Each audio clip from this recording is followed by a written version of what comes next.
Let's talk about a Bible verse that has, no joke, shaped empires and fueled revolutions. For almost 2,000 years, Romans chapter 13 has been the absolute cornerstone for how faith and government are supposed to relate. But what if the way we've all been reading it is just plain wrong? So this is the version most of us have heard. It seems super direct, right? Obey the government. Why? Because God put it there.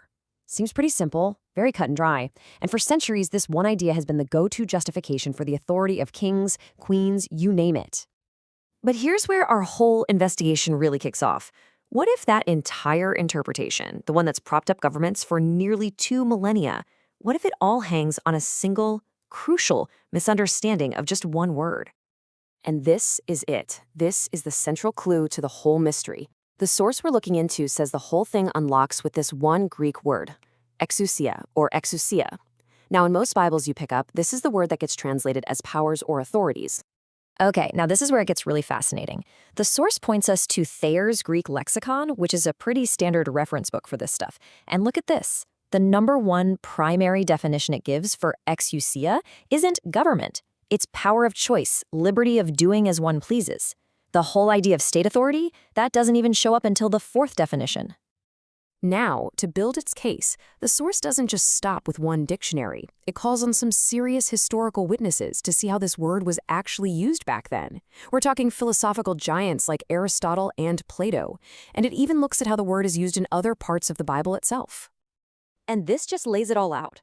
The source argues that for at least 500 years, all the way from classical Greece to the 2nd century AD, exousia consistently meant personal freedom and the right to choose.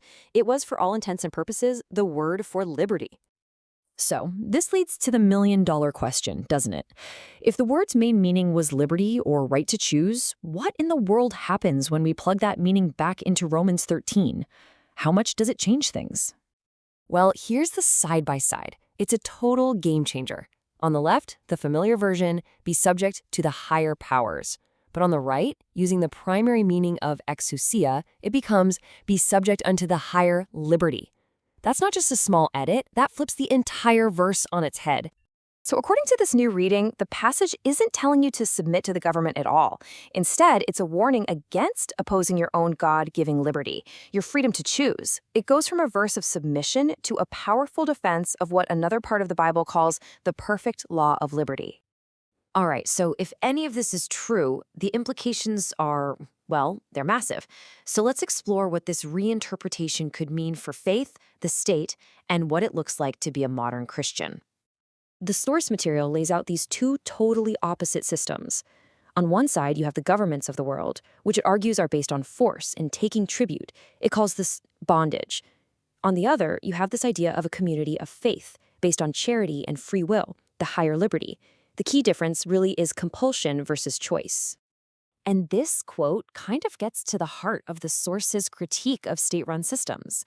It's arguing that when people start looking to the government to provide for them by taking from their neighbors, it just creates this cycle that ultimately eats away at everyone's freedom and resources.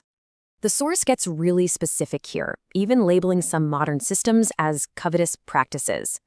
It argues that when people use government programs like Social Security or welfare to get benefits that are paid for by their neighbors, they're taking part in a system of compulsion. And, the source concludes, this is exactly how liberty gets voluntarily traded away for security.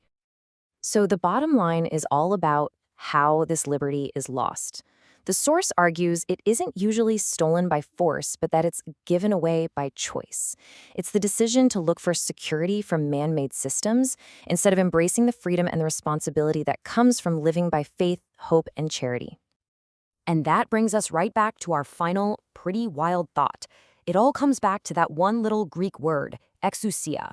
Is it actually possible that the entire long-standing relationship between church and state, obedience and freedom, could be fundamentally challenged just by understanding what that one word really meant? A different word, a completely different reality.